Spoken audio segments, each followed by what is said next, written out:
जय हिंद दोस्तों। आज हम लोग फिर से आपके क्लास में स्वागत करता हूं और आप लोगों को आज बहुत ही शानदार टॉपिक मैं आज पढ़ाने वाला हूं, इसलिए कि जिस टॉपिक का मैं जिक्र करने जा रहा हूं उसका नाम है कोशिका चक्र, सेल साइकिल। सेल साइकिल की अगर बात किया जाए यानी कोशिका चक्र की बात किया जाए तो जैसे होता है जीवन चक्र यानी लाइफ साइकिल, उसी तरह कोशिका के जीवन का जो चक्र होता है उसके बारे में हम लोगों को पढ़ना है कि जो कोशिका होता है यानी सेल होता है, जो सेल किस तरह से एक सेल से नए सेल का फॉर्मेशन होता है, ये सारा चीज़ हम लोग इसमें जानेंगे। ये टॉपिक मैं इम्पोर्टेंट क्यों कह रहा हूँ, इसलिए कह रहा हूँ क्योंकि अगर आपको पूरा सेल साइकिल यदि आता है जिसमें इंटरफेज और डिवीज़न फेज दोनों हम लोग पढ़ेंगे, अगर ये चीज़ आपको आता है तो 100% इस चीज़ की श्योरिटी होती है कि आप बायोलॉजी में लगभग आधे पार्ट को आप जान सकते हैं, क्योंकि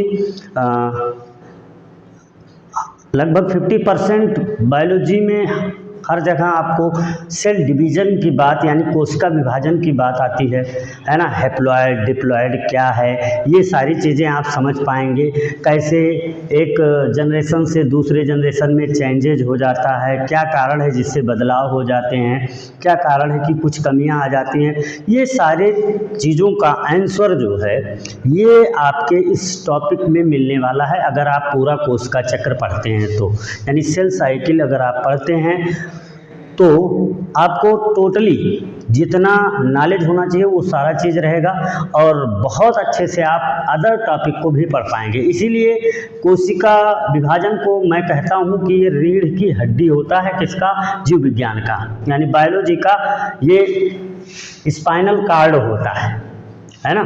तो चलिए हम लोग बात करते हैं आगे।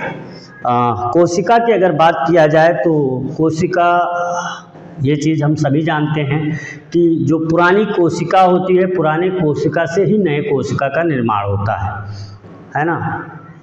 ओमनीज सेलुला ई सेलुला यानी पुराने कोशिका से ही नए सेल का फॉर्मेशन होता है, कोशिका का फॉर्मेशन होता है। तो चलिए हम लोग बात करते हैं। जब कोई बॉडी सेल होता है, ये बॉडी सेल जब सबसे पहले इसे जिन कोशिकाओं को डिवीज़न करना होता है वो जब इंटर करते हैं G0 फेज में, जी का मतलब यहाँ ग्रोथ से है, किससे है, ग्रोथ से है, growth zero phase. Growth zero यानी जीरो का मतलब क्या कि कोई ग्रोथ नहीं हो रहा है, यानी इस फेज में कोई ग्रोथ नहीं होता है ना। तो जो सेल्स होता है वो यहाँ रुकता नहीं है। क्वेश्चन आता है कि कौन सा सेल्स ऐसा है जो यहाँ स्टे लेता है यानी रुकता है, और कौन सा सेल ऐसा है जो यहाँ स्टे नहीं लेता है। तो नॉर्मली आपका आंसर है कि जिन सेल को विभाजन करना होगा वो कोशिकाएं यहाँ यानी वो सेल्स यहाँ नहीं रुकती हैं, यानी वो स्टे नहीं लेती हैं। विदाउट टाइम वेस्ट किए ये पहुँच जाती हैं कहाँ, जीवन फेज में। जीवन फेज का मतलब क्या हुआ, ग्रोथ वन फेज, यानी क्या हो रहा है यहाँ, ग्रोथ यानी पहला स्टेज है किसका, ग्रोथ का। तो यहाँ होता क्या है कि non genetic RNA and non histone protein का निर्माण होता है, यानी सिंथेसाइज हियर, ठीक है। यानी नॉन जेनेटिक आरएनए और नॉन हिस्टोन प्रोटीन का फॉर्मेशन होता है यहाँ। Non genetic RNA means non genetic मतलब जो आरएनए होता है, वैसे भी हम जानते हैं कि सम वायरसेस को छोड़कर बाकी किसी में जेनेटिक मटेरियल आरएनए नहीं होता है। ओनली क्या होता है, डीएनए जेनेटिक मटेरियल होता है। क्या होता है, डीएनए जेनेटिक मटेरियल होता है। तो यहाँ आरएनए का फॉर्मेशन होता है और नॉन हिस्टोन प्रोटीन का फॉर्मेशन होता है, यानी आरएनए के द्वारा ही प्रोटीन का निर्माण होता है। और एक्चुअली में माना जाता है कि जीवन फेज में क्या होता है कि जो रॉ मटेरियल है, रॉ मटेरियल मतलब कच्चा माल किसका, एस फेज का, किसका, एस फेज का, वो कहाँ तैयार हो जाता है, जीवन फेज में। किसमें, जीवन फेज में, यानी ग्रोथ फर्स्ट फेज में क्या होता है, तैयार हो जाता है क्या, रॉ मटेरियल, किस फेज का, एस फेज का। है ना, यानी सिंथेसिस फेज का। किस फेज का? सिंथेसिस फेज का, है ना। तो जीवन फेज में अगर देखा जाए पूरे सेल साइकिल का, तो टाइम जो लगता है वो टाइम लगता है 30 to 45%, यानी 30 से 45% जो टाइम पूरे सेल साइकिल का होता है वो किस में लगता है? जीवन फेज में। जीवन फेज में लगता है। उसके नेक्स्ट तुरंत बाद स्टार्ट होता है यस फेज। यस फेज में क्या होता है? Synthesis of DNA and histone protein. DNA and histone protein, यानी डीएनए का निर्माण यहाँ होता है, डीएनए बनता है और हिस्टोन प्रोटीन बनता है। और हिस्टोन प्रोटीन जो होता है वो एक्चुअली में डीएनए में ही पाया ही जाता है ना। तो यहाँ हिस्टोन प्रोटीन का और डीएनए का निर्माण होता है। इसमें पूरे सेल साइकिल का टाइम देखा जाए तो 30 to 50 मिनट्स का, सॉरी, पूरे टाइम का कितना लगता है? 30 to 50%, है ना। पूरे सेल साइकिल का 30 to 50% टाइम लगता है। और यहाँ पे ऑल सेल ऑर्गेनल्स और डबल इन नेचर, यानी जितने भी कोशिका अंग हैं वो दोहरी संख्या में हो जाते हैं। कितने? दोहरी संख्या में हो जाते हैं यस फेज में। इसके जस्ट बाद स्टार्ट होता है G2 फेज।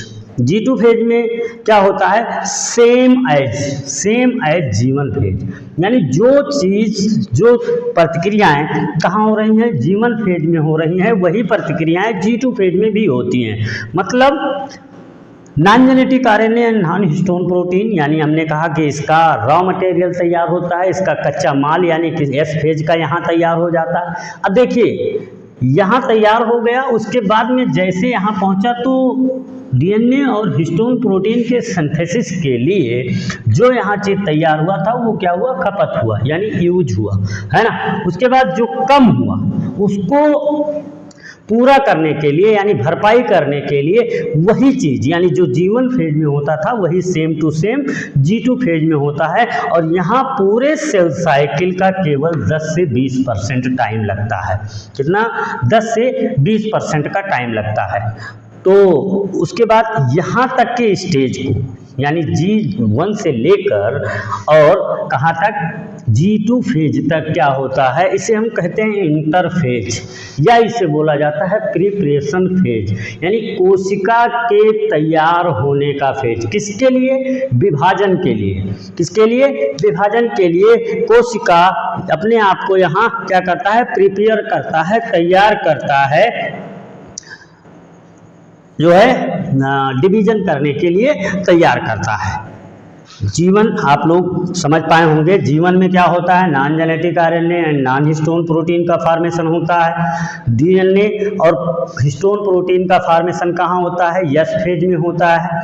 उसके बाद G2 फेज में क्या होता है? सेम एज जीवन फेज, यानी जीवन फेज में होता है नॉन जेनेटिक और आरएनए और हिस्टोन प्रोटीन, वही चीज़ का निर्माण यहाँ भी होता है।